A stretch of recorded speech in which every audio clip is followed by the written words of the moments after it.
there's a stalemate in the East. The Union troops do take the Mississippi River, and a naval commander from the north called Farragut takes New Orleans from the south in April. And the loss of Mississippi River in the New Orleans is a disaster for the South, because this is, of course, the major artery, the major way of transporting things in the West. Grant, who's a minor commander at this time, will take Tennessee from Albert Sidney Johnston, who Johnston High School here in Austin, Texas, is named after, in the battles of Fort Henry and Donelson in February.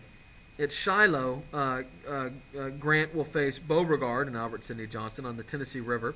This is 40,000 men versus 35,000 men on April 6th and April 7th of 1862. The Confederate States win the first day, but 25,000 more Union troops arrive, highlighting this advantage in Union troops. And Shiloh will ultimately be a Northern victory. Grant barely wins this battle despite his overwhelming advantage in troops, and will move down the Mississippi River. And this will be his first major contribution to the war, conquering the Mississippi River. And I should mention who Grant is. Grant had been in the military academy. Unlike Lee, who had been at the top of his class, Grant had been near the bottom of his class. And Grant had a serious drinking problem. In fact, he had drank himself right out of the Army and become a postmaster of a small town in Ohio. And when his friend William Tecumseh Sherman, who had his own emotional issues, he had a severely nervous disposition, came across Grant, who was basically drinking himself to death in Ohio, he encouraged Grant to pull himself together and join the war. And Grant did, and Grant put down the bottle. Mostly, he had episodes of severe drunkenness, and returned to the war. And Grant is really his great success is based on the simple fact that he was the first one to figure out that the North had a lot more men than the South, and if they simply threw themselves at the South, they could afford to lose a whole lot more boys in the South. He was a butcher. I mean, that's what we call this type of general. He just stacked up the bodies and knew that he could afford to lose a lot more than the other side. But he would seize control of the Mississippi River, cut the South in half into an east and a western half, ultimately with his victory at Chattanooga at the end of 1862 over Braxton Bragg. Meanwhile, in the east, McClellan has created a well-trained army of 150,000 men in Washington, D.C. He's going to take these men down this peninsula here that runs along D.C., whose name is escaping me. I want to say the James Peninsula, but that could be wrong. In an attempt to get to attack Richmond from the side, from the east. But Lincoln insists that he not take his army out of position to protect Washington, D.C., and orders him to send 30,000 of his men back to protect D.C. Lincoln is terrified that the Southern commanders will arrive in D.C.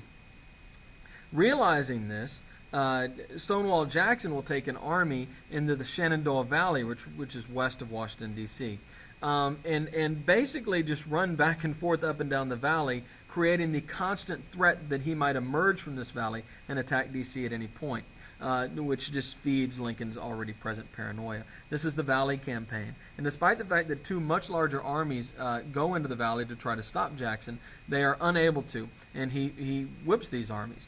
This is, if you've ever heard of Stonewall Jackson, this is why he's a legend. Now he's going to do other important things during the war, but this Valley Campaign is really his ultimate moment. At Seven Pines, the large northern and large southern armies will meet outside of Richmond, Virginia.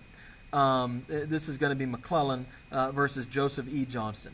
Johnston is wounded, and Robert E. Lee, who's actually there to observe, is going to replace Johnston and take control of the army, and is never going to give it up.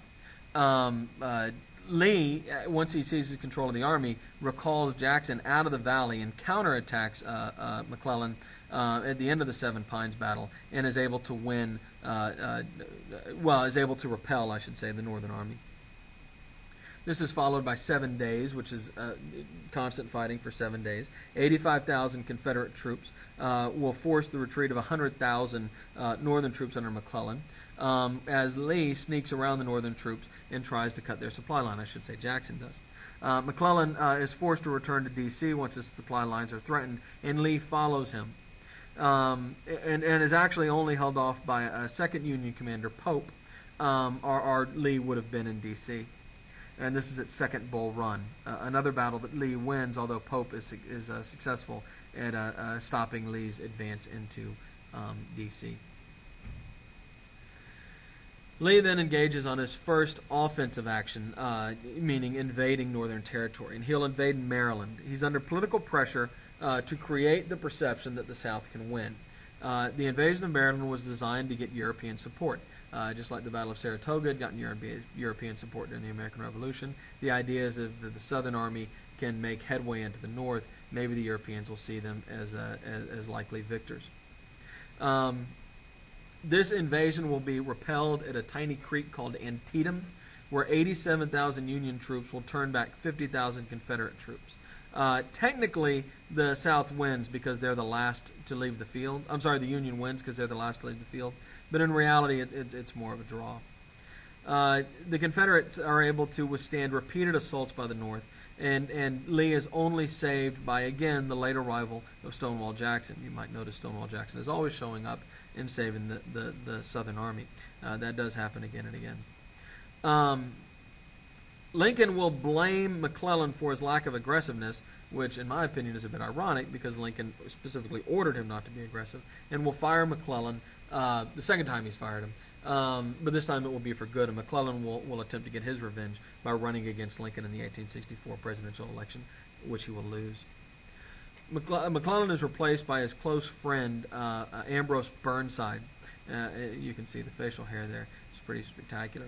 Burnside is an uninspired... Burnside is a fairly uninspired, not particularly competent commander whose heart's probably not really in it either, who essentially walks into a horrific massacre in Fredericksburg, Virginia, where Lee, if you look at this map here, has taken a hillside and is heavily fortified in this hillside. And Burnside just walks right into Lee's troops. This is December 13th of 1862.